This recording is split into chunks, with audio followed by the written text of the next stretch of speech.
You're listening to Three Kitchens Podcast, hosted by Heather Dyer and Aaron Walker. We're on a mission to inspire home cooks like us to try new recipes and make good food.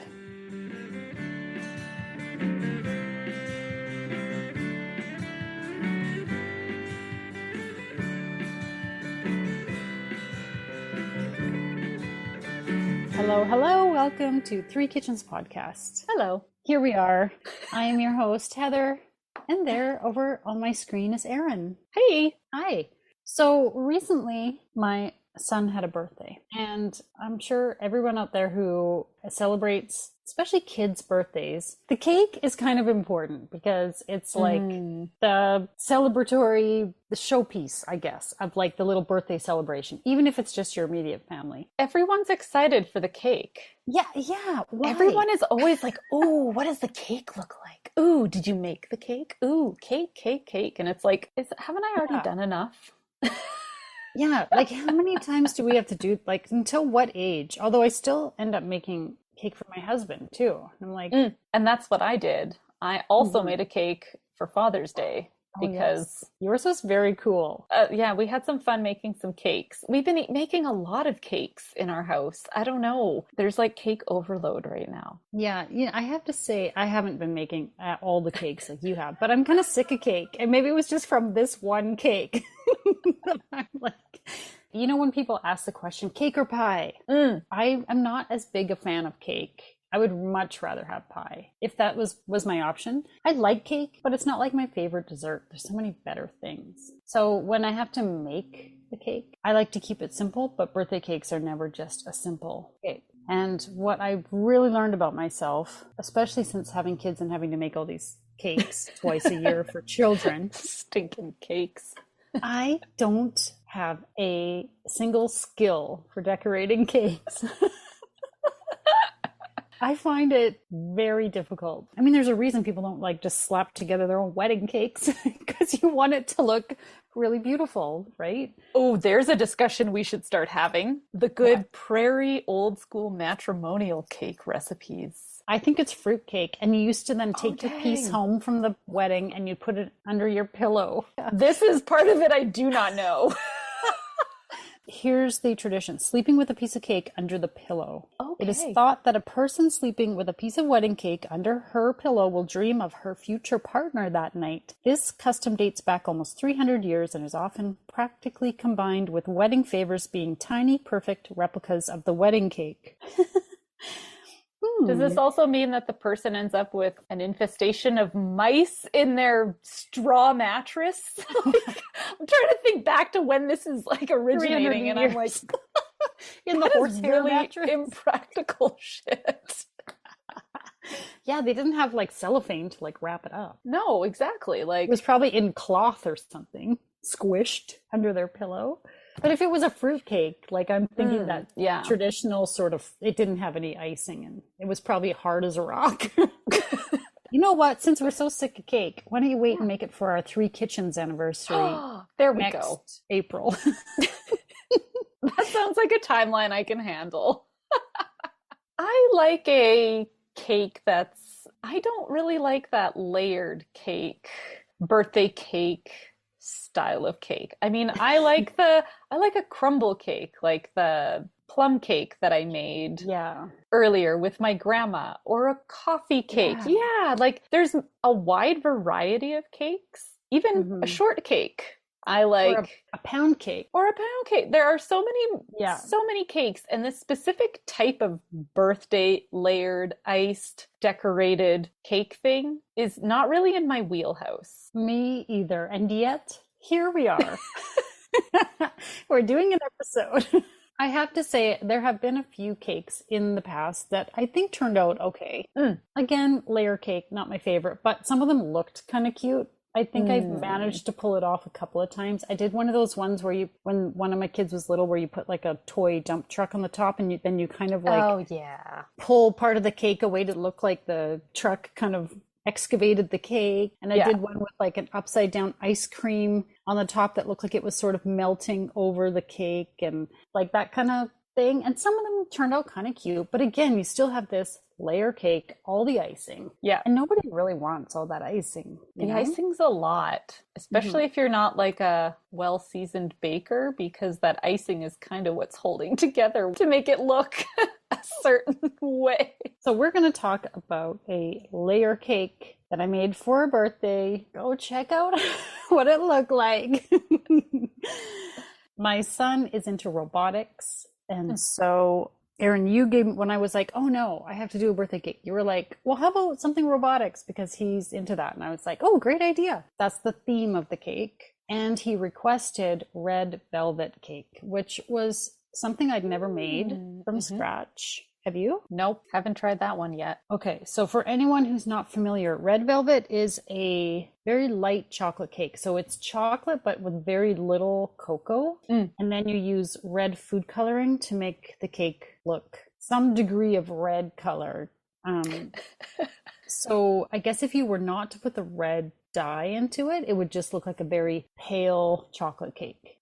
I made this red velvet cake. Apparently it is a Southern American classic, so maybe that's where it originated. And it's a flour, a little bit of cocoa, baking soda, salt, espresso powder, butter, sugar, eggs, sour cream, buttermilk, vanilla, and then there's a tablespoon of white vinegar that goes in there, and 2 tablespoons of red food color paste. Yeah, I was like, that's a lot of food coloring.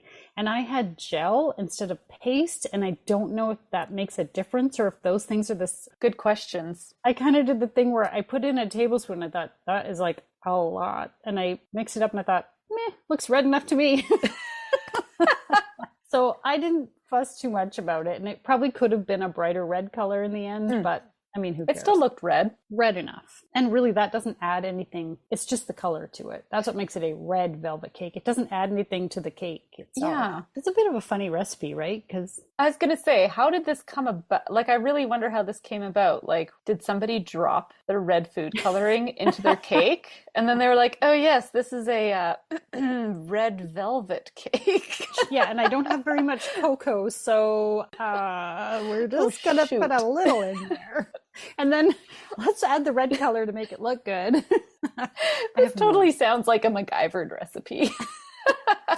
You'd think that this would be perfect for me. So it's a simple, pretty typical cake recipe method. And then this recipe made 3 cakes. I did 9-inch round pans. Sounds good to me. Now, they're dark pans, so I did have in mind Erin's tip about lowering the temperature on the oven by 25 degrees and baking them a little longer so that hopefully they don't do that dome thing. Yeah. It didn't work for me.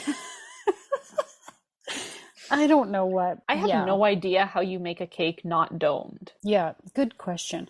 And it's why you always see people cut it off. So if you pop it out of the pan, let it cool, and then put it back in the pan and use a serrated knife, like a bread knife, and cut along the top. It should be fairly even, right? In theory. Well, my cakes did not rise to the top. Like, they weren't above the pan. They were just domed within the pan. Good I'm telling you guys. Cake is a 4-letter word. Decorating especially. So it so happened I was chatting with a friend of mine who lives down the street the day that I had made the buttercream. I was about to ice, and I see her out. So she stopped by and I talked to her, and she goes, oh, well, I have this book I'll lend you. And she ran home, brought it back. It's called The Cake Bible by Rose Levi Barenbaum. And it's a big cake Bible. Ooh, it's good you work out at the gym, lifting that thing. There's no pictures in here either, Erin. Oh, shoot. There's lots of recipes, but it's all text. Oh, boy. So I didn't have the benefit of this before I baked my cakes, but I do think there were some interesting things in here about high altitude. And I was like, this could be why we have trouble with cakes. I think that is our biggest obstacle when it comes to a lot of cooking. A lot of our cooking is making the appropriate adjustments for our altitude. Yeah, and it's something you always forget about because it's not like we're on the top of a mountain. We're in the prairies, but Our altitude here is I Google Google. this every I time I'm know. canning. You think it would stick in my brain. Nope, sorry. Your brain is currently full. Please try again later. 1,045 meters, which is 3,440 feet Yep. above sea level. So, according to Rose, who wrote this cake Bible, it says here problems with cake baking usually begin at over 3,000 feet. Yep. Yeah, lower air pressure causes water to boil at lower temperature, so more evaporation takes place during baking and cakes may be dry. Ding, ding, ding. That happens all the time. If too much evaporation takes place, there will not be adequate moisture to fully gelatinize the starch and set the structure. The structure is further weakened by the tendency for cakes to rise too much at decreased air pressure and subsequently collapse. So that's the other thing they do is they kind of bubble up the middle and then Yes. that happens to me all the time. Remember when we made the Persian love cake and Ooh. we're like, why are all the nuts like sunk in the middle? Well, I think it kind of went up and then fell down. Like That's what happened with that rheubarb cake that I tried as well. exactly. Ha. She has some tips here. It's like decreasing the sugar makes more liquid available. That's one method. Okay. But decreasing the sugar could adversely affect the flavor balance. So then you have to decrease the leavening and slightly increase the liquid. So clearly there's a lot. I mean, we know it's science, right? So there's a lot going on here. And then she says at elevations above 3,500 feet, increasing the oven temperature by 25 degrees Fahrenheit will help set the structure faster. So here we were lowering it to account for the dark pans, but it needed to be actually increased because of the altitude. So we're just kind of hooped no matter what we do. How do people bake cakes here? Okay, so hold on a sec. If you're supposed to lower the temperature because of the pans, but you're supposed to raise the temperature because of the altitude, shouldn't we just keep it at the same temperature? Did the two cancel each other out and then it's all magic? I don't know, Erin. Don't ask me. Okay.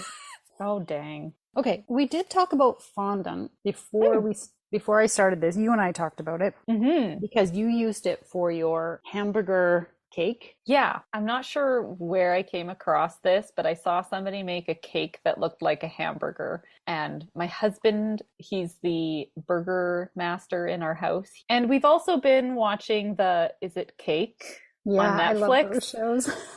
I don't know why, but as a family, we're just like, we're really into that right now.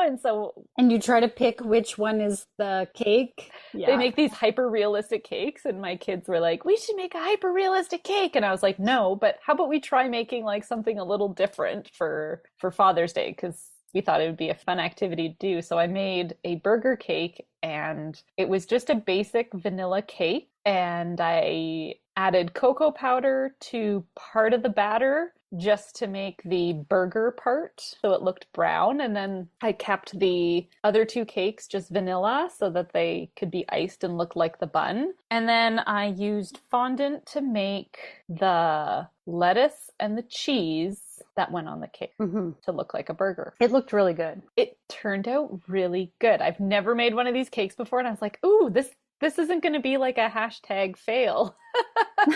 No, it was great. That's why after you posted it, I made sure to post it on Three Kitchens because it's like, look at this cake Erin made. It's awesome. I think you are more critical of your cake texture. Oh, we should talk about the actual eating the cake. Because we should, because I want to talk about eating it. Because everybody in the house, I really liked the texture of your cake. It was a very fine crumb. People talk about the crumb of a cake, and I'm not exactly sure what that means. I'm not really sure what that means either, but I'm going to let's make some leaps and assumptions here, because that's what we do best. Yes. But when I think of the Persian love cake that you made, I would say it had a very coarse crumb, because it was like big pieces and big air gaps of cake. And even with like some of the coffee cakes that you make, it's a lot coarser. Like there's bigger chunks when you cut into the cake, whereas this one, when you cut into it and ate it, everything seemed really fine. You said like, oh, it turned out really dry, and I thought, I think it's just the fineness. And then I also wondered if you didn't want to use red food coloring, I wonder if you could use beets in this. to Oh, make it red. the beets are much more moist, which might also help Yeah. us at our altitude with our issues, right? Maybe that's why all of our prairie cakes are like zucchini cake and banana cake and beet cake, because it helps the moisture in our cakes. That could be. It's just a natural Yeah. adaptation that we've got. We're so smart. I found it dense, I guess. Mm-hmm. And I think a Um, finer cake would be more dense just because yeah. everything's more packed in there. I thought it was really tasty. I mean, it was a red velvet cake. It's what I expected red velvet cake to be. Mm-hmm. I do Mm-hmm. think red velvet cake goes better with a cream cheese icing, which is sort of the traditional way of serving a red velvet Oh, cake. But I have interesting. one family member who doesn't really love cream cheese icing, so I just went with vanilla buttercream. I do think it's better with cream cheese icing because, I mean, who doesn't What's like cream wrong cheese with your icing, kid? weirdo? I know. How did you know it was a kid? Oh. How did I know who it was? You know which kid. So I do think that type of icing, Yeah. because it's a mild flavored cake. Like I said before, there's not a lot of cocoa in it. So No. it's not like a rich chocolate flavor. It's kind of like it is somewhere between a chocolate and a vanilla cake. Remember that German's chocolate cake that you Yes. made? Yeah. I think that was better than this, though. And I honestly don't remember the decorating of it. It was just that glazy kind of thing, and you left the sides exposed. It's the Right. sides. I've Yes. had it with decorating the sides of a cake. I just marked this. If a cake is not level before icing, it is unlikely that the iced cake will look even. Well, no shit, Rose. I mean, yep, that's exactly what happened to me. I did a whole video Oh of boy. various points during this decorating process, and it was a lot of laughing at myself. And so please check that out and enjoy how ridiculous and terrible my cake decorating is. And when I was icing this, and one part of the video, I was like ready to get going with with the gray, the top, and I was like, do I start on the top or do I start on the sides? Like, I don't even know what to do. And I was, Erin, why can't you talk back through the video? I need your help. My husband made this cake from a cookbook for Mother's Day. This is also why I had to make a cake for Father's Day this year, because I was like, oh my God, he made me cake. I better make him a cake. And this is also why you're like, I've had so much cake recently. I've also had way too much cake, which is okay. It's the first time I ever made fondant, and that was really fun to do, and I really enjoyed it. And I thought like, oh, this is why people do this all the time, because it's actually not that challenging to make, and it makes everything look better. Because icing a cake, I'm not the best at. And so the one tip that I have preaching to the choir. Yeah. is that I made my cakes the day before, and then I froze them overnight so that they were like rock hard. You want them cold when you decorate You them. want them cold. And I found like when I froze it and then I trimmed the top to make it look more dome shaped, like the top of a bun would be, the first layer of icing that I put on there, it froze solid as I was icing it. And that really allowed me to make it smooth. Because I've never actually gotten my cake to be smooth from icing it with like a buttercream. So freezing it really helped. And then for the top of the bun to look like sesame seeds, you put Rice Krispies. I know, it was so cute. It looked so cute. Thank you for tuning into this episode. We know it's a little bit different. We don't usually come on the podcast and rant about things we don't enjoy doing in the kitchen, but we hope you're getting a little laugh out of it as we did. We have made some cakes that we've absolutely loved. German's chocolate cake, for one, fantastic recipe. Anybody can make it. If I can, you can. And if you are an advanced cake baker, check out the Onde Onde cake. It is a stunner. These recipe links will be in the show notes. And of course, all our episodes and recipes can be found on our website at threekitchenspodcast.com. Now, back to the show. Yeah, so you had said to me, listen, fondant is not that hard. I made it. You could make it and put it on your cake. And as I was planning out my robotics cake, I thought, I don't like fondant. I don't like the texture of it. I don't like when I get a cake, you get it like a store-bought or like a bakery cake. I always peel that off. I think it looks pretty, but I don't actually like to eat it. But because we'd been talking about it, I did look it up. in the Cake Bible. Ooh, what does she say? Well, I learned some interesting things. There's two kinds of fondant. You can make a poured fondant, which apparently she says is painstaking, or you can make a rolled fondant. If somebody who makes cakes says that's painstaking, I will not be taking it on. Yeah, and apparently the poured fondant is more shiny, glistening surface, whereas the rolled fondant is like a matte finish. Is that like a mirror cake? No, you know what?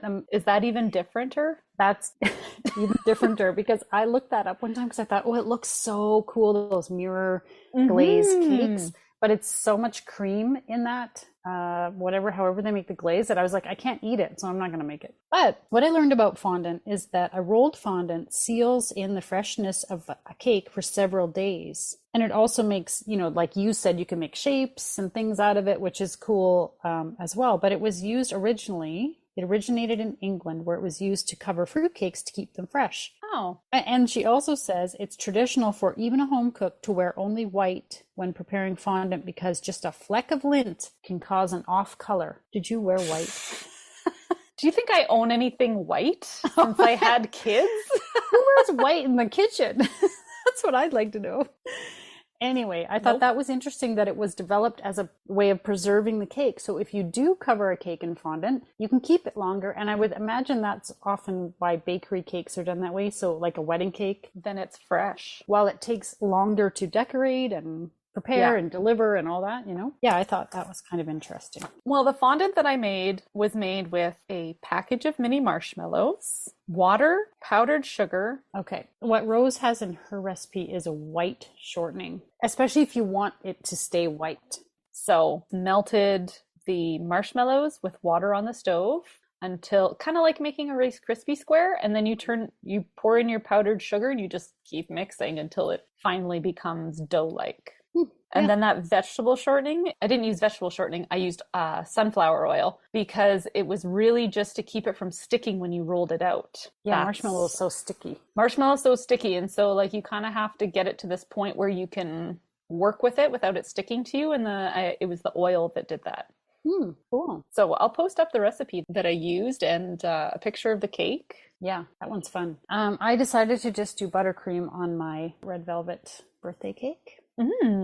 I just did a vanilla buttercream in between and as kind of I'll call it a crumb coat, but clearly if you watch the video, I did not do that right. It was not nice and thin. I don't know what. I'm just, okay, by now that I'm not good at this and it didn't turn out great. But then for the top layer of icing, I colored my buttercream slightly gray because it's a metallic look I was going for. It's kind of rough looking. I just spread that on as best I could. And yes, Rose, my cakes definitely were uneven. You're right. But whatever. I went with it. And I was trying not to pile on too much icing because nobody wants so much icing in the cake. But I definitely had to fill some cracks between because my cakes were not flat. And I was like, oh, it's going to be too much icing. But I mean, you can't just leave holes in it. You have to kind of fill it in. Just one note on buttercream. I just want to say, I don't like a buttercream that tastes like butter. What are your thoughts on the taste of a buttercream? I once had a cake from a bakery in town that is very popular. It was really cute. It was like a kid's cake. Cake itself was really great. The buttercream to me tasted like it had no sugar. It was like butter was spread on the cake.